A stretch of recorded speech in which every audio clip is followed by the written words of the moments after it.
সময় ২০১৭ সালের বর্ষার রাত। বটগাছের ছায়ায় ঘুরে থাকা এক রহস্যময় আত্মা। গ্রামের বাজারপাড়ার প্রাচীন বটগাছ। রাতের বেলা বৃষ্টি থেমে গেলেও গাছের নিচে যেন ধীরে ধীরে ছায়া জমতে থাকে। বৃদ্ধরা বলে যে বটগাছের তলায় রাত কাটায় সে আর ফিরতে পারে না। এক রাতে মনির আর মজলিস বটগাছের নিচে। অন্ধকার ঘন হল, কুয়াশার মাঝে তাদের চোখে পড়ল এক অদ্ভুত লালাভ ঝিলিক। ছায়ার মধ্যে ধীরে ধীরে ভেসে উঠল এক অজানা মুখ। সে মুখ বলল, বাজার পাড়ার রাত আমার, এখানে কেউ আমার বিরুদ্ধে দাঁড়াতে পারে না।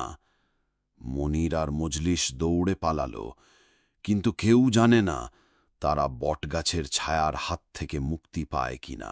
এমনই সব ভিডিও পেতে লাইক দিয়ে আমাদের সাথে থাকুন।